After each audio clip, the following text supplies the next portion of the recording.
Take 4.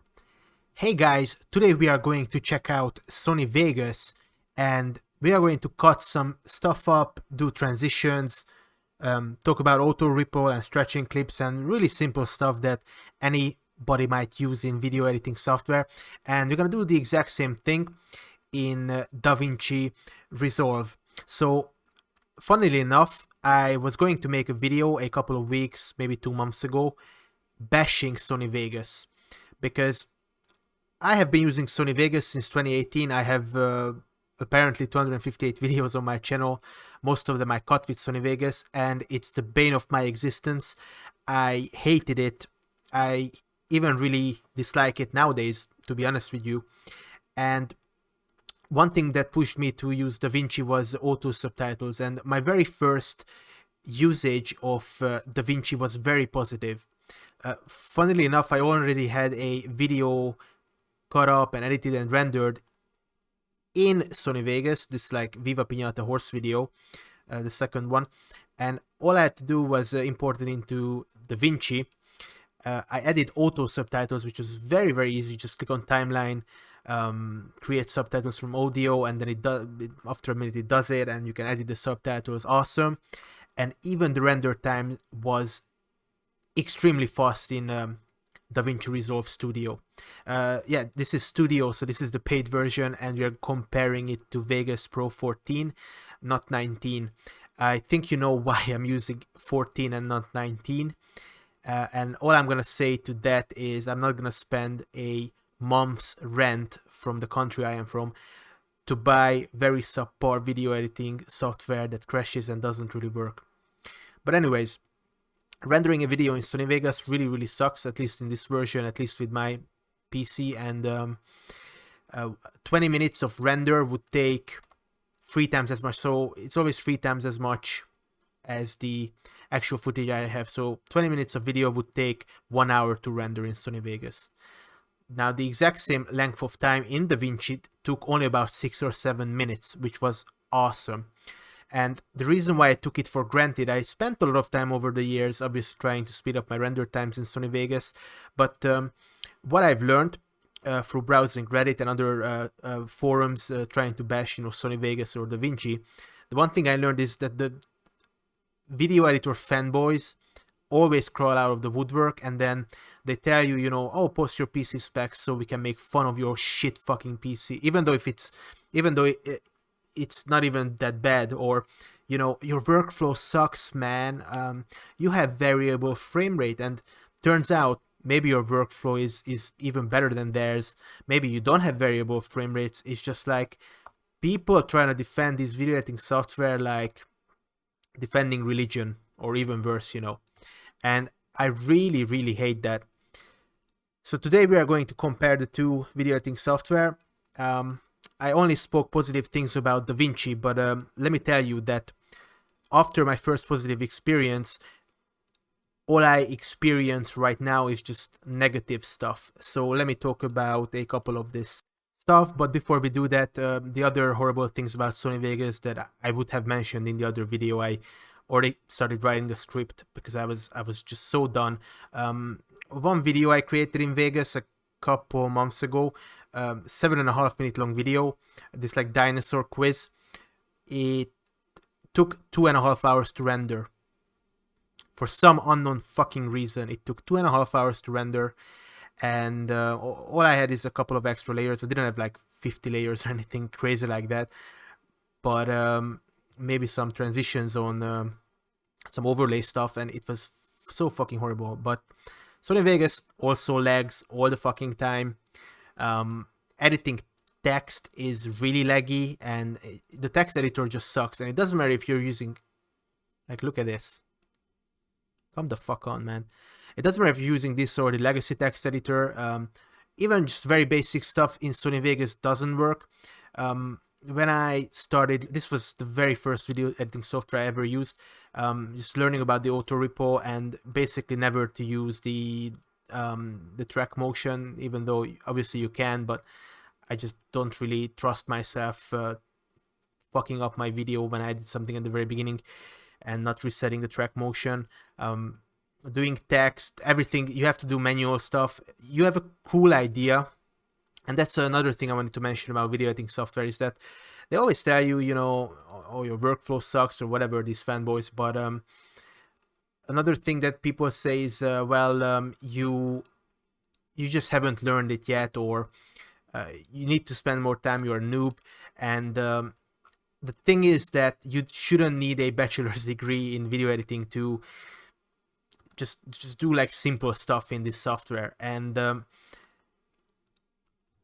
it's kind of a moot point, because if it's simple to use, you know, the keybinds are fine, and you don't really fuck up your video project by pressing a weird keybind, then it's all fine and dandy. And the other thing I want to say is that when the video editing software is just unintuitive, it will actually hold you back, even if you have great ideas. Maybe, like, obviously my videos suck ass, okay? And some of them I spend more time editing, some of them most of the times I just try to not even edit. If I can do everything in OBS, another kind of horrible software, but if I can just record everything on the fly, I will really try to skip video editing software because of the render times and the horrendous editing stuff sometimes. But I had some like cool ideas, or maybe you want to like copy a cool YouTuber's editing stuff, and you just cannot do that because the video editing software is actively working against you instead of being a tool for you. And that's absolutely true for Sony Vegas, but it's also going to be true for DaVinci, as you see in a second. What are some very basic things that anyone might do, just like in any video project, in any video editing software? One of them is cutting up stuff. So I'm really sorry, but I don't know what the default. I don't want to reset my keybinds in Sony Vegas. I have a couple of keybinds already set, but I don't really want to bash Sony Vegas on horrible keybinds because I don't know. But DaVinci absolutely has horrible keybinds, I think. In Sony Vegas, the way I just do stuff is I press S, the letter S, to cut up my video. I can press delete, but I also set it to D, so if I press D, I can just delete that stuff. But even better is you can select stuff. Like I'm just gonna try to delete everything where I don't speak. Select this entire area, just press D, and then it's gone. It's easy, you know. It's kind of a problem when you have multiple layers of like text that you already put there, but I find this really efficient. Just press D. Another quick keybind that I have is auto ripple, but we're gonna talk about auto ripple soon. Now in DaVinci, what you might notice even before fucking cutting, and one of my most favorite expressions, someone on Reddit said this, that you want to do something very simple in video editing software. It might even be a new one that you learn, and you spend like 20 minutes to 40 minutes browser crawling your ass through Gloss to learn how to do it, and it's like either impossible or just extremely difficult. Well, one of the first thing I browser crawled was if I can click fucking anywhere and move the playhead along, just like in Sony Vegas, but you cannot in DaVinci. You have to use the fucking playhead. It's really fucking annoying. And guess what? The keybind for cutting, the most basic stuff, I want you to look at your keyboard. At the very bottom left of your keyboard, you have Control and then backslash. You have to press those two buttons that are extremely close together to fucking cut, and it fucking sucks because sometimes you might miss. Look, right now I didn't even press it. I pressed Control Z like a fucking asshole instead of pressing cut, and I fucked up something that I don't even know what I fucked up. It's such a horrible keybind, and yes, I can reset it. I just checked what's on S because I want S to be cut like in Sony Vegas, and S sets this fucking dynamic trim mode. All I'm gonna say, right, I haven't spent too much time in DaVinci, and obviously maybe 1,000 hours from now I can find a use for this fucking tool. You can like, oh, it's like really cool. You can like move your timeline along, but I swear to God, like DaVinci users are like monkeys living on Mercury, which is not even a real planet. It's like a gas planet, so that's even worse. It's like they're living in a completely different universe.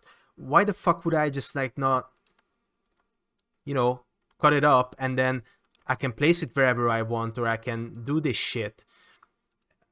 Like, half of these tools feel like cooking an omelette by using a giant iron cauldron mixed with a microscope. It's so fucking insane. You don't need this shit, I don't think. But again, I might be wrong. I might be able to find a use for these tools. Anyways, moving on. Even just moving stuff, no pun intended, is kind of annoying, because we'll talk about the auto ripple in a second. But if you want to move stuff along in DaVinci, when you move something, it actually overrode that clip, which is really fucking annoying. Or if I want to move it forward, it's going to override everything, and it sucks. If I want to move this clip forward without overriding the other stuff, I have to press Alt Y to select everything after and then move it, and I have to press Alt Y every single time. Now, what is auto ripple? Because you might not be familiar with auto ripple if you haven't used Sony Vegas. Auto ripple is this thing.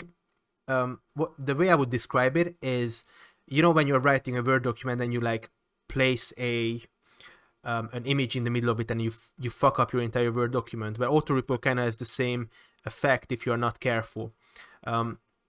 If you have auto ripple turned on like I do right now, we can move all of these clips and everything will be moving along. Like if we, hang on, delete this, it's gonna automatically move everything to the left. But if we turn off auto ripple, then nothing will be affected, right? You can do stuff. More on this transition stuff later. It's also stupid in DaVinci. Auto ripple is so important that I don't know if it's again the default keybind or not, but I have it on Q, so I don't have it on right now. Maybe I want to leave a gap. Maybe I want to turn it on. I just press Q. Everything is moving along, so I can change rippling on the fly. DaVinci doesn't fucking have this. What it has is, okay, for delete it's all right.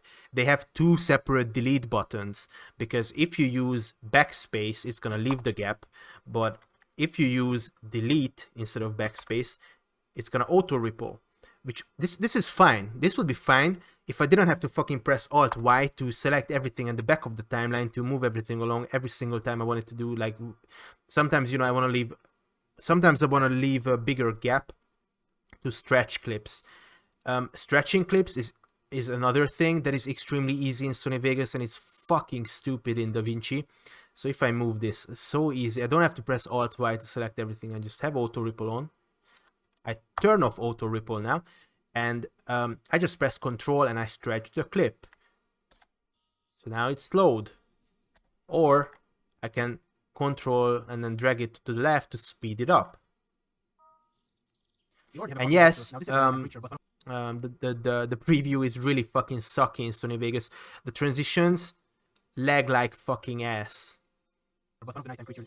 It's just lagging, like I said. But anyways, stretching clips is really easy in Sony Vegas. Stretching clips in DaVinci, you have to right click on the stupid fucking clip. You have to click on change clip speed. You have to drag it to like, I don't know, 200%, so it's like double speed. You have to click on stretch to fit. But what you might notice is that it didn't fucking like cut your clip. Now you have to look, because I have no voice there, right? Now we have to also cut the clip like a fucking monkey, because DaVinci doesn't do this for you. Because all I want is this segment, right? It's so stupid. Next thing, we talked about auto ripple, we talked about stretching clips, transitions. Yeah, that's like one of the basic stuff. And by the way, I'm not gonna talk about text, because I literally haven't gotten to the part in DaVinci yet where I place text. I don't even know how to place text in DaVinci, because every single step of the way and every single sub step of the way, when I want to edit something, I just get jumbled into like browser crawling my ass to how to do like basic shit like transitions and voice and whatnot. Look, in Sony Vegas, all the motherfucker has to do is drag this clip there, and look, you have a transition. I know it doesn't work in the preview because fucking Vegas lags like fuck, but it works. Let's turn on again with Q the auto report, and you can do this, and you can do this, and you can do this, and wow, we have 4 transitions. This thing in DaVinci is like a 7 fucking step process where you have to turn on this like toolbox by going somewhere, I don't even know where the fuck. You have to go down into, oh my god, video transitions, and then you have to find the fucking, hang on, I don't even know which one it is.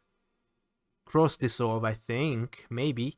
And then you have to drag it like a monkey there every single time. Does this work? We will need at least, and I'm not sure, I browser crawled my ass to a video that explains this, but you might also have to cut the video so there's footage for you to cross dissolve, but I don't even know. You can change the length of this here, but again, it's kind of like a mystery how this works. Maybe the ancient Aztecs knew. Hi, post-production Siders here. So I found out what I was thinking of. You cannot cross dissolve if you, okay, never mind. I guess my fucking DaVinci just crashed. Okay, we are back. So you cannot cross dissolve if you haven't cut any time from one of the 2 clips.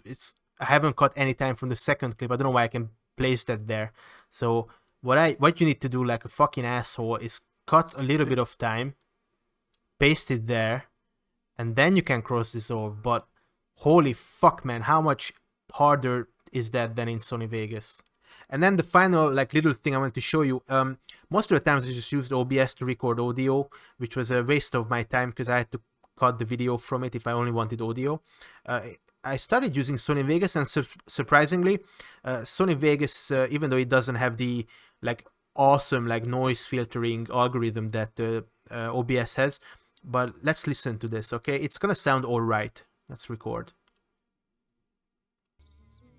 Today we are going to talk about Viva Pinata and how much video editing software sucks. And then let's listen to it. Today we are going to talk about Viva Pinata, and it sounds alright, okay? It sounds decent. Not as good as OBS, but really good. Now, in DaVinci, the way you want to record something is you go into this like Fairlight stuff, and don't even get me fucking started on how to set up like your microphone. Dude, let's just record, I guess. I'm not even gonna show you. Showed you in the video. Today we are going to talk about Viva Pinata and how much video editing software sucks. So compared to Sony Vegas, it sounds like I'm in a shark tank sucking the shark's dick, basically. It's not great, and this is just like, tried a bunch of stuff, changing the noise reduction. It's just worse, and there's people sucking dick on the forum saying like how good, like, oh, Fairlight, no, DaVinci is awesome, dude. So yeah, I do find DaVinci unintuitive, confusing to use with confusing keybinds. People bring up that Sony Vegas crashes, and yeah, it does sometimes, but DaVinci crashed today, it crashed yesterday on me as well. Seriously, don't get into video editing if you have ADHD. Just go and consume videos instead. It's much more fun anyways. This has been Two Siders. I hope you enjoyed my little rant / informative video editing software comparison video. Subscribe for more, and I shall see you in the next one. Bye bye.